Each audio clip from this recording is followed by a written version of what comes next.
Yeah.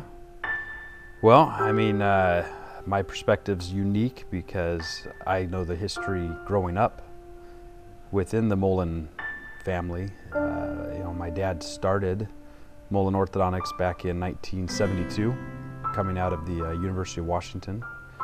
And so I wasn't even born yet at that point.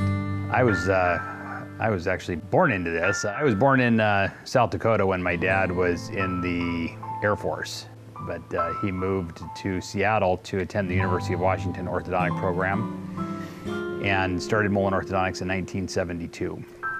Well, I didn't realize it when I started the practice, but there were billboards outside of Seattle that said, "Last one to leave Seattle, turn out the lights." Yeah, everything was going down, and people were moving out. And here I'm setting up a practice, and everybody's moving out. He started in a rented space and eventually was able to put his carpentry skills to work and help design and build an office to see the patients in. Was a carpenter before he was an orthodontist. And so he used to build sets in Hollywood for the movie productions like Lassie and Star Trek. My dad got me a job as a carpenter. So I started with working at Universal City Studios. I didn't know the first thing about carpentry.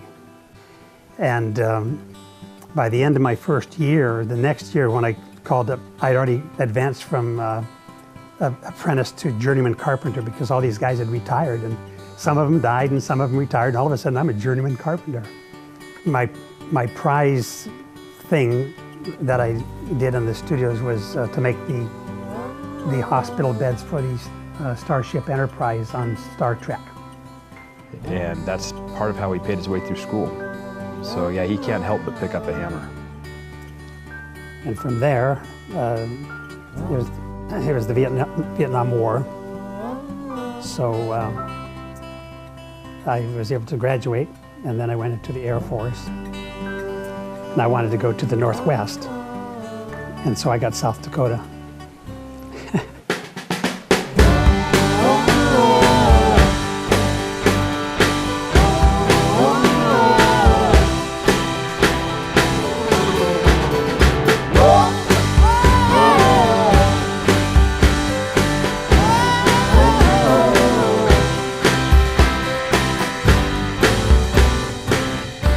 Started his first office in Auburn, Washington. He was actually invited into the community by the orthodontist that was already there, which is kind of a sweet part of the story, is the camaraderie between colleagues.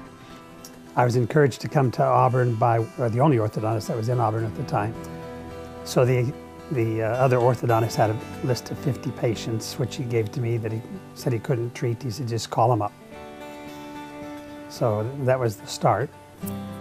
And so I grew up around orthodontics, always going into the office, playing with the instruments, not really having any idea what they were, and just saw the practice be able to start from a very, very small practice and grow into what it is today. My dad's training initially dealt with extracting permanent teeth and using headgear to correct overbites. And he practiced that way for about 5 years and quickly realized the negative impact that was ultimately having on his patients. And so he developed a lot of his own techniques to be able to treat patients without removing permanent teeth and be able to preserve their facial profiles.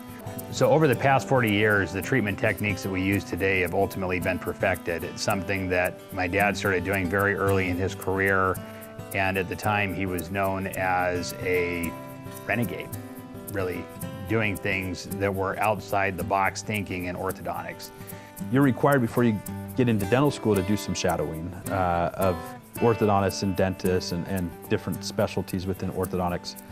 And so I spent some time going through different orthodontic offices before dental school, and then when you're getting ready to apply for orthodontic school, you're also going in and shadowing at other orthodontic offices and on the orthodontic clinic there at school. I didn't realize how differently we do orthodontics until I started going in some of these other orthodontic offices in preparation for dental school.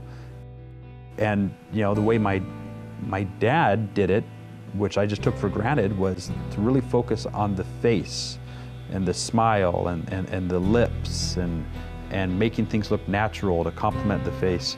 And so it was definitely eye-opening to see that the way that we did orthodontics, which I'd just taken for granted, was definitely different than the way that most traditional orthodontists are trained.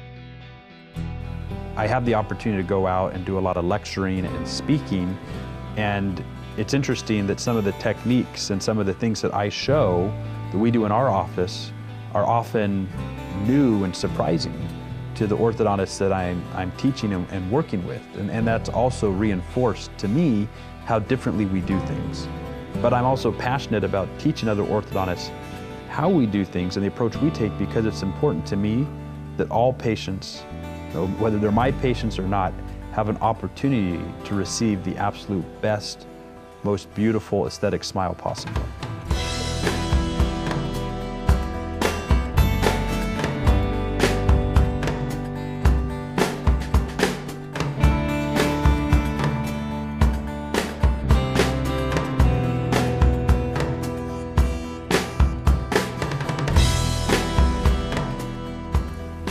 One of the first things I noticed is that the way I was trained, we took out a lot of teeth. That one way to avoid extracting was to expand patients early at a young age, because the majority of patients that are crowded because they're too narrow. And at the time, that was frowned upon by the orthodontic community.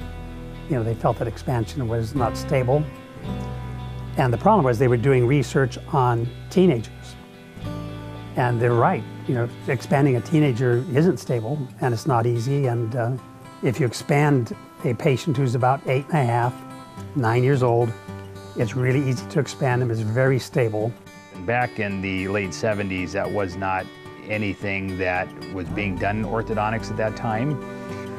And so a lot of the Mullen orthodontics techniques that are used today were initially pioneered by Dr. Mullen as he looked for more progressive ways to be able to treat patients.